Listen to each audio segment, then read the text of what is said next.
Yesterday was my first day back to work after being off for 2 weeks. This is kinda important. One of my coworkers had gotten engaged the week before I left. When she announced at work, we all did the congratulations and happy for her type of things. I thought it was over. So when I left for vacation, the last I knew, no plans had yet been made. Then yesterday when I went back to work, my boss Kim and best friend Laura said that coworker Claire was looking for me. I asked what was up and they weren't sure, but she was carrying a little gift bag. A few minutes later Claire found me and asked how my vacation was. I was telling them about it and she cut me off and said she had a very important question to ask. She handed a little gift bag and asked if I would be her best man of honor for her wedding. I thanked her and told her that typically this would traditionally go to a close female relationship. She responded that there was nothing traditional about her wedding, so it was good. I looked over at Laura and Kim, who were both trying to keep from laughing. I again thanked her, congratulated her, and told her that I wasn't interested in being part of her wedding party and that I would be happier being a guest in the audience. I swear when I said this, it was when we watched her entire demeanor changed and a switch flipped. She went off saying that I have to be in her wedding and that she doesn't understand why I would say no. I told her that we only knew each other for a short time and that I had no interest in trying to plan parties, dinners, and shopping trips. She told me I needed to think about it and she would get back to me later. I told her go for it, but my answer will be the same. She walked away and I looked at Kim and Laura and asked what the ever-loving fresh creepy hell was that? Kim started to laugh and said she didn't know. But saying no like I did might have saved me a lot of headaches in the future. Laura made the comment that she went straight to Bridezilla and this was a look into what she was going to be like. Claire came back today, however she went with a different approach and handed me a list of what she wants me to do in her vision of how she sees things. I asked her why she gave me this and she said that as her man of honor these were my responsibilities. I told her again that I was not going to do any of this. She started again that she needs me to do this and how much fun it was going to be. Then she asked, haven't you ever wanted to be part of something special? I told her I was. I was a nurse. Enter Kim, who could sense that I needed help and told Claire one of her patients needed her help. I told Kim that if this keeps up I might need her help. She said she was already watching it and would intervene if I needed it. What did I miss? We aren't that close. She just transferred down to my unit from a different unit 6 months ago. I had no idea who she was until that point. Laura is saying that she is close in age to me and she might feel that to be enough of a connection. Did I miss something? When we are asked, are we supposed to automatically gush and jump up and down in excitement? Why is saying no a bad thing? Update 1. Hey everyone. First, I apologize. I never thought this was going to go as crazy as it did. I want all of you to know I read all of your responses and responded to as many as I was able to. Thank you all for your amazing insights and comments. Many that made me laugh. Which I needed. I have been sick and that really helped to cheer me up. I had to meet with my lawyer today regarding family issues. Editor's note: Oop goes into detail about those issues in other posts on his profile, but they weren't relevant here so I didn't include them. My neighbor / best friend / coworker Laura took me. I really felt awful and driving wasn't a good idea. We were talking about this on the way and we both were asking a lot of the same questions that all you were asking. The big one was that we were asking about the circumstances of her transfer. She went from med-surg 4 watts to the ER. That is a huge change. I have to work tomorrow so we will see what happens. But Laura and I are going to ask Kim about the transfer and raise a couple of other concerns. After I got home from the meeting with my lawyer I slept for the rest of the day. Many of you asked about if Claire and I hang out outside of work. The answer is no. I really don't know anything about her. I have helped her a few times with patients and different things, but our relationship is 100% purely work related.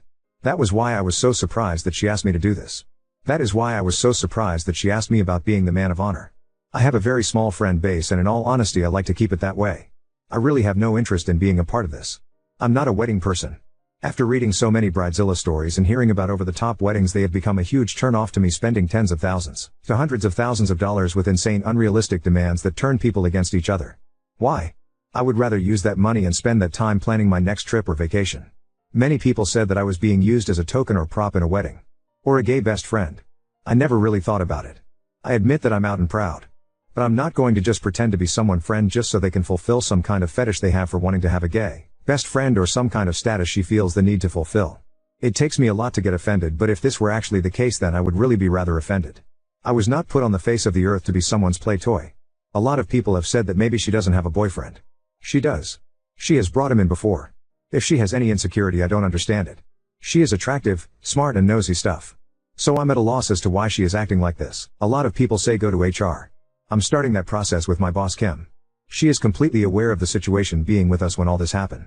She has told me that she is watching the situation and will jump in if I need her to. I trust her completely. While Kim and HR can control the situation from the hospital, they can't control the situation from a personal level if she were to maybe follow me home or a situation like that. So I think that covers it all. I wish I could say this is over. Update 2. I'll explain some background for you to understand this update. I was born into a family where I was referred to as an issue that needed to be dealt with. I lived in the shadows of my sister, who was the child my parents wanted. They wanted one child, which was a girl. That way dad had his daddy girl and mom had mommy little princess. Then I came along. Keep in mind that I'm 23, so back then my parents had options but chose to not use any of those options. So instead my parents raised my sister, and I was raised by a nanny who even to this day is one of the biggest influences in my life, and I am so grateful for her. She helped me with so much. I finally realized that all these years later, that by being referred to as an issue that needed to be dealt with, that they stripped me of my humanity and individuality and self-worth as a person. I think that's why I've worked so hard to establish myself in my career and in my life. As a way to become a person again and not just be that issue that needed to be dealt with. This past Thursday things came to a head with the bridezilla known as Claire, and the truth came out. My best friend Laura has been sticking close to me when we worked together if Claire was to start something. We weren't sure if she was going to leave it alone or start up again. I was really hoping that it was done. But she had to try once again. I've been sick and I had a busy morning, so I really just wanted a few minutes to go to the bathroom, grab a quick snack and maybe breath. Claire came up and had her list and asked if I had a few minutes to talk about the wedding planning. I looked at her and told her again no, that I was not interested in being part of her wedding and that I was not going to help in any way, and she needed to drop the subject and leave me alone. Again she went into the who thing of how I was going to do this and how much fun it was going to be. Here we go with that line all of you love the first time. Why in the ever-loving fresh creepy hell is it so important for me to be your man of honor? I'm not interested and I'm not doing it. It is as exactly as pretty much all of you told me it would be. She was just planning on using me as a token or a play toy. She took all of the fucked up gay stereotypes that are out in society and put them into one sentence. What modern liberal woman isn't going to have a gay bestie on her arm for special events? I felt everything in my stomach move and a wave of nausea come over me, and I felt like I couldn't get to the bathroom fast enough. This pissed Laura off to no end. Laura is really kinda like the overprotective sister that I wish I would have had, and took Claire off to visit our boss Kim and laid it all out. Everything that was said. While I wasn't in on that conversation, Laura and Kim filled me in on what was said. Kim came to check on me and I was still hiding in the bathroom. She knocked on the door and asked if she could come in. I asked her for a bottle of water first. While I was waiting I realized two things. I realized why I chose to not hang out with her and why I didn't like her. I couldn't figure out why I didn't like her, just that there was something that gave me the heebie-jeebies. But I realized that I didn't like her because she is a different version of my sister. While Claire is educated and employed, she doesn't care about other people and their feelings. She is like my sister in the sense that if she wants something bad enough she will figure out how to get it. The second thing I realized was that she did exactly what my parents did to me. She completely dehumanized me and reduced me to an entity, just kinda turned me into a token or a thing for her. I think the word that best describes it is I'm must a play toy. What really gets me is that just like my sister Claire doesn't think she did anything wrong and I'm being too sensitive and a delicate snowflake. The next day an emergency meeting was held at work and Claire is being suspended pending investigation and a new transfer is being looked into. Kim made the request for her to be terminated. The director of emergency nursing said this was a last resort, but she was going to be looking into options which could be sending her to a new hospital or facility. This didn't go over well with me. I asked what would happen if she did the exact same thing to someone different. She didn't really give me an answer. But she said she still needs to look into a few things and at this point she is suspended. Anyway. Here it is. I'm still pretty sick and had to work this weekend. If I can I'll respond. I want to thank everyone for all the amazing support. I am going back to my lawyer to see if he can figure out how to send her a cease and desist letter to make sure she doesn't contact me. I'm heading to bed. Have a good night. I keep forgetting to thank my boyfriend. He has been with me on this but more in the background. First when we were laughing about it. But when everything Thursday happened he was there as well. Elle was able to get him away from his unit for a little bit for the it will be okay boyfriend hug. He stayed the night with me a couple of nights as well, also helping with me being sick. So yeah.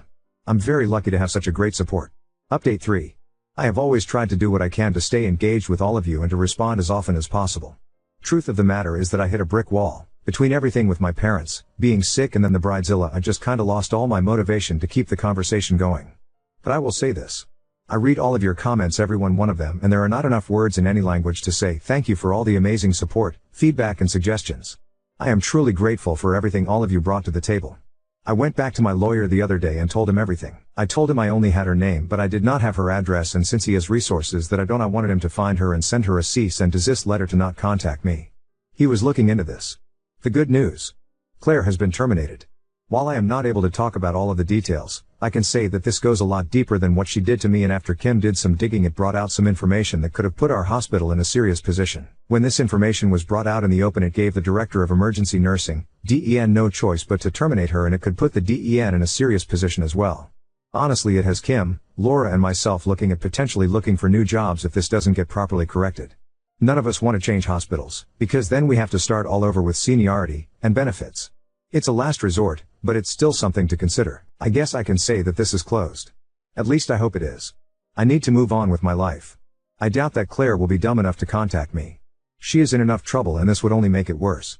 Again, I apologize for not being able to keep up with responding back to all of your comments, but again, I can assure you that I read all of them and value all of them as well. Thank you again for the amazing support. Commenter, can you give any further info about what you learned about her? Had she been moved as a result of something similar? Obviously you have to be vague, but she sounds wackadoodle. Oop, I honestly don't know much of her personal self. But some of the problems that we are having, come to find out, was things she was doing when it came to her job and what she was doing wrong.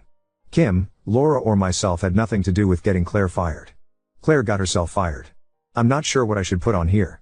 So I'll say this much, the question was brought up with Claire's transfer. She went from med-surg to ER. This never happens. The ER is such an intense experience that you have to start in ER at the beginning of your career. It's a 8-week training program while still doing orientation. With that being said, going from ER to med-surg happens often.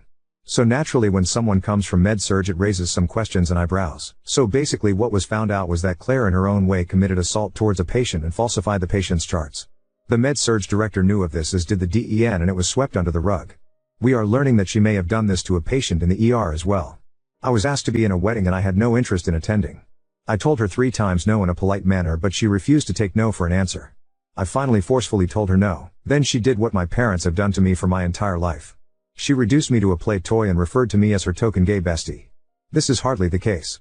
We never hung out at any time and I never wanted to. I have no kind of attachment to this woman, so when I say no, I'm saying no for a reason. Had she just accepted my responses, then most likely none of this would have ever happened. // a 14-gauge needle/4 catheter is the biggest that you can use. If they are ever used, it's mostly on EMS sites, and if it's being used, it's usually for rapid infusion or the patient is shutting down and you need to get fluids in a hurry and can't get a vein with the standard size. Realistically, you should never have a reason to use a 14-gauge. And if you do, in my opinion, then you better have 3 other people with you to help do this. I hope in my lifetime I never have to use one. Also, the HIPAA notice. It's one of the first things you learn at the beginning of nursing school or med school. Basically, HIPAA is keeping a patient's privacy. What you can do is talk about the case as long as you don't reveal any information regarding the patient's identity. Also, opening a patient's file that you have no reason to open, and also a violation of HIPAA as well. These are serious offenses and could result in loss of license. With that being said, take this information and do with it what you will and form your own opinion. Now on to second story. Cheated with my fiancé's high school rival at my bachelorette party, and now guilt is eating away my wedding plans. My fiancé, Alex, male, 32, and I, 28, have been together for 4 years and were supposed to get married on the 28th of December. We had our bachelor/bachelorette parties last weekend because everyone was in town for the holiday. That's why we're having the wedding on the 28th. Everyone will be here anyway for the holiday, so coming to the wedding won't be a big thing. Alex is everything I want in a man. Editor's note: at first, she wrote Jake is everything I want in a man. She edited it once comments pointed it out. He's kind. He's funny and charming. He's tall and handsome. He's helpful. He's a leader.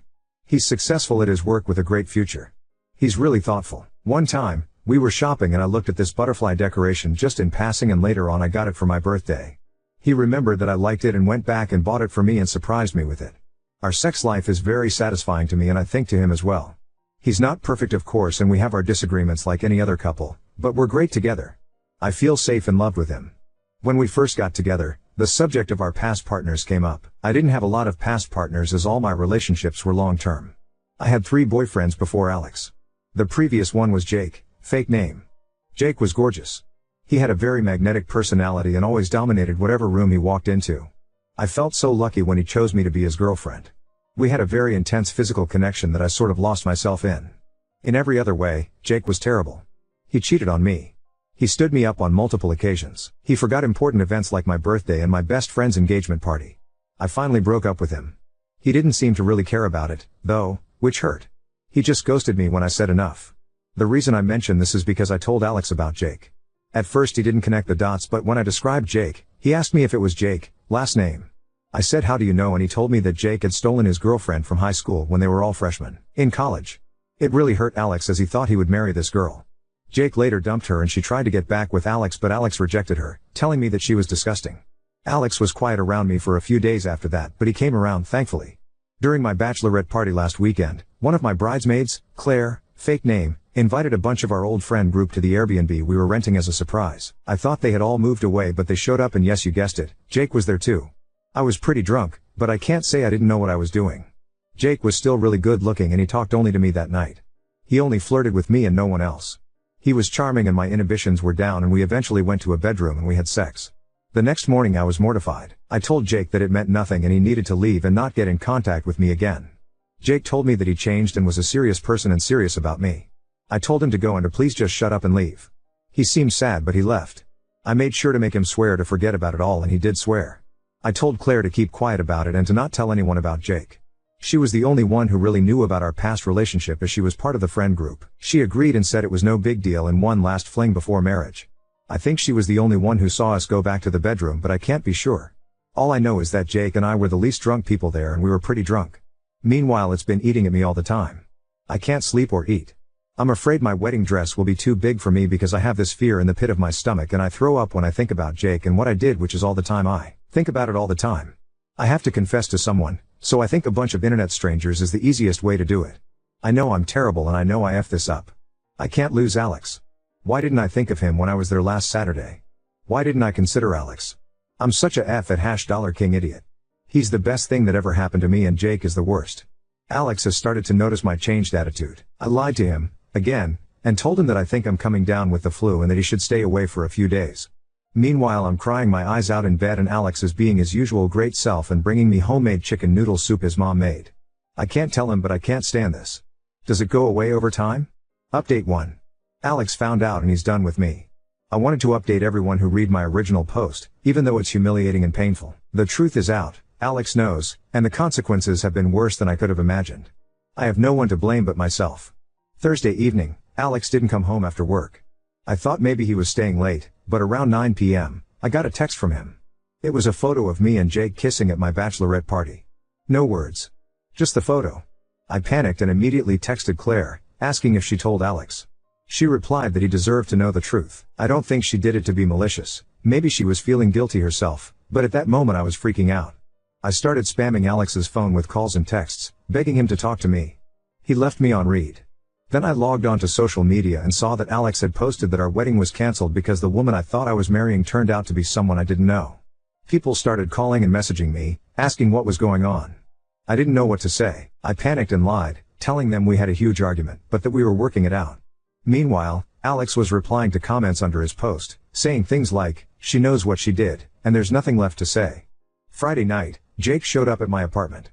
He said he was sorry, claimed he didn't know Alex was my fiancée, and tried to explain himself. I told him it didn't matter. What we did ruined the best thing in my life, and I wanted Jake gone. I told him to leave and not come back. He tried to linger, saying something about how we could figure this out, but I slammed the door on him. He makes my skin crawl. Then, on Saturday morning, the hammer dropped. Alex's older brother, Mark, showed up with 2 of Alex's groomsmen. They knocked, came in, and started packing up Alex's things, his clothes, his personal items, even some of the furniture that belonged to him. I tried to talk to them, begging them to tell me where Alex was or how I could reach him, but they just ignored me or told me they didn't know where he was, which was probably a lie. Mark kept repeating that there was nothing to talk about. When they were done, Mark told me that Alex wanted me to keep the engagement ring. He said Alex didn't want it back because he had no use for it and selling it wouldn't make up for what had happened. He also told me Alex would be sending a check to cover my share of the cancelled wedding costs, and that his half of the lease was paid for. I begged Mark to at least put Alex on the phone with me and that he deserved some kind of closure by yelling at me and I'd at least be able to apologize where he could hear my voice. He just said Alex has all the closure he needs and to stop contacting him and just leave him alone and I've done enough. Mark used to be so kind to me, like a big brother. He was excited about the wedding, calling himself the future crazy uncle. Now he was cold and distant, talking like I was a stranger. That was when it really hit me. Alex was gone and my life was gone too. I can't afford to stay in the apartment. Alex paid the rent and utilities while I handled groceries, cooking, and chores. I don't make enough as a personal trainer to cover everything on my own, and I let my certifications lapse months ago because we planned on me being a traditional stay-at-home wife and mother after the wedding, which is something I really wanted. I've started packing my things and will be moving back in with my parents. I haven't told them the full story yet, just that the wedding is off. They've been supportive, but I know the full conversation is coming, and it's going to be excruciating. My friends are avoiding me, too. Some have unfollowed me on social media, and Claire hasn't responded to any of my messages since she told Alex. I don't even know how to begin rebuilding my life from this. I've lost everything that mattered to me because of one selfish, stupid decision. Alex was my rock, my future, and the best thing that ever happened to me, and I threw it all away for nothing. I betrayed him in the worst way possible, and I'll have to live with that for the rest of my life. He won't even talk to me. It's driving me crazy that I can't at least apologize to him in person. To Michael, real name, I know you'll never see this, I'm sorry. I know my apology means nothing, but I'll regret what I did for the rest of my life. You deserved so much better, and I failed you in every way that mattered. I know that when I'm old and gray, even if I find someone else, you'll always be in my heart. I love you to the moon and back, and I don't think I'll ever be able to love someone else the way I love you. There will always be some part of me that's always yours. Now, I have to figure out how to pick up the pieces. My life as I knew it is gone, and I have no one to blame but myself. Stop messaging me. I'm not reading them anyway. I've lost everything. There's no way you can make me feel worse than I already do. I'm barely hanging on to the will to live, here.